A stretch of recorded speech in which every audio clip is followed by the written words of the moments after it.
Hello friends, ચલો આજે આપણે કંઈક નવું ટ્રાય કરીશું. તો આજે આપણે બનાવીશું મેક્સિકન સમોસા. ચલો એની રેસીપી જોઈએ. મેક્સિકન સમોસા માટે તમે કોઈ બી પેપર્સ લઈ શકો છો. જેવી રીતના મેં લીધા છે રેડ, ગ્રીન, ઓરેન્જ. તમે કોઈ પણ પેપર્સ લઈ શકો છો. ચીઝ, કોર્ન, બીન્સ અને લાસ્ટમાં મેં મારી રીતે એડ કર્યા છે ગ્રીન ચીલી. ગ્રીન ચીલી એટલા માટે કે મારા ઘરમાં થોડું સ્પાઇસી વધારે ભાવે છે, એટલે મેં ગ્રીન ચીલી એડ કર્યા છે.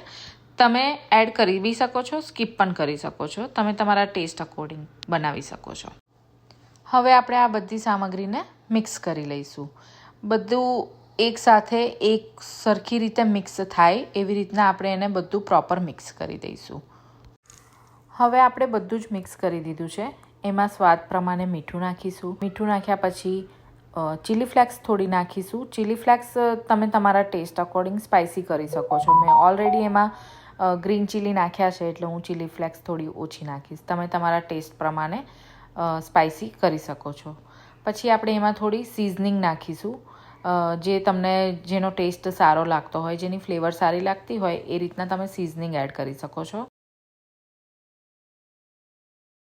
અને લાસ્ટમાં આપણે થોડા ક્રસ્ટ પેપર એડ કરીશું. બહુ જ સરસ ટેસ્ટ આવે છે. બધા મસાલા કરી લીધા પછી ફરી પાછું આપણે એને થોડું મિક્સ કરીને હલાવી લઈશું. અને આખું જે આપણું મેક્સિકન સમોસાનું જે આપણે વેજીટેબલ મિક્સ રેડી કરવાનું છે એ આપણે પ્રોપર રીતે મિક્સ કરીને એને રેડી કરીશું.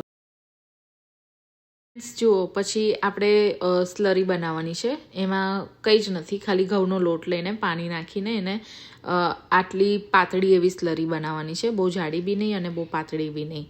હું અહીંયા કોઈ કંપનીને પ્રમોટ નથી કરતી, બટ મને આ કંપનીના ટોટીલા થોડા સારા લાગે છે, એટલે હું એ ટોટીલા યુઝ કરું છું. હવે ટોટીલાને આપણે એક પ્લેટમાં લઈ લઈશું અને નાઇફની મદદથી એના 2 સરખા ભાગ કરી લઈશું. ટોટીલાના 2 સરખા ભાગ કરી લીધા પછી હવે આપણે એને સિમ્પલ પહેલાં સમોસાનો શેપ આપીશું. અને સમોસાનો પરફેક્ટ શેપ આપણને મળી જાય એટલે પછી આપણે એના ઉપર જે ઘઉંના લોટની સ્લરી બનાવી હતી એ લગાવી દઈશું, કે જેનાથી આપણા ટોટીલાને પ્રોપર બાઇન્ડિંગ મળી રહે, કે જેનાથી આપણે જ્યારે તળીએ ગરમ તેલમાં તો એ ખુલે નહીં કે ફાટી ના જાય. એટલા માટે ઘઉંની સ્લરી લગાવીને એને ફિટ કરવા જરૂરી છે. તો જુઓ, હું આવી રીતના સ્લરી લગાવીને સમોસાને ફિટ કરી રહી છું. અને હવે આપણે એમાં ભરીશું મેક્સિકન સમોસાનો મસાલો. સમોસાનો મસાલો આપણે બહુ જ નથી ભરવાનો, થોડું એવું ખાલી રાખવાનું છે, કે જેનાથી આપણે જ્યારે સમોસાને બંધ કરીએ તો એ પ્રોપર રીતે પરફેક્ટ બંધ થાય. અને એમાં આપણે ફરીથી સ્લરી લગાવીશું, કે જેનાથી એ એકસાથે પરફેક્ટ રીતે ચોંટીને બંધ થઈ જાય, જેનાથી તળતી વખતે એ ખુલે નહીં. તો તમે જોઈ શકો છો કે હું કેવી રીતના સમોસાને બંધ કરી રહી છું. તમે બી જો આ જ રીતે સમોસાને બંધ કરશો અને બનાવશો તો તમારા સમોસા ક્યારેય ગરમ તેલમાં ફાટે નહીં કે ખુલે નહીં. તો તમે જોઈ શકો છો કે મારું સમોસા કેવી રીતના મેં બનાવ્યા છે. તો હવે આપણે આવી જ રીતે બધા જ સમોસા બનાવી લઈશું અને પછી એને લો ટુ મીડિયમ ફ્લેમ પર તળી લઈશું. જુઓ ફ્રેન્ડ, હવે બધા જ સમોસા બનીને તૈયાર છે. તો ચલો હવે આપણે એને તળી લઈશું. મેં તેલ ઓલરેડી જ એને પહેલેથી જ પ્રી હીટ પર મૂકી દીધું હતું, એટલે તેલ મારું ઓલમોસ્ટ ગરમ થઈ ગયું છે. તો ચલો હવે આપણે સમોસા તળીશું.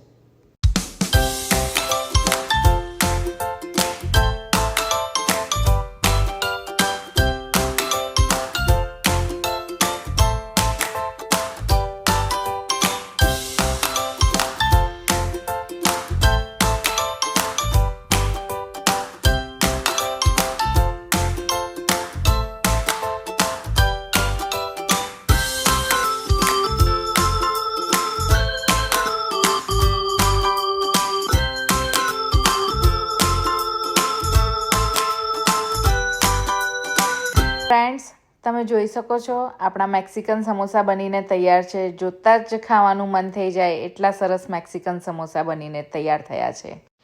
તમે આ મેક્સિકન સમોસા સાથે કેચઅપ કે કોઈ પણ જાતના ડિપિંગ સોસ જે તમને ગમતા હોય એ તમે એડ કરી શકો છો અને તમારા બાળકોને બી લંચમાં આપી શકો છો. તમને મારી રેસીપી કેવી લાગી જરૂરથી કમેન્ટમાં જણાવજો. અને નેક્સ્ટ હું તમારા માટે કઈ રેસીપી લઈને આવું એ પણ જરૂરથી જણાવજો. Thank you for watching.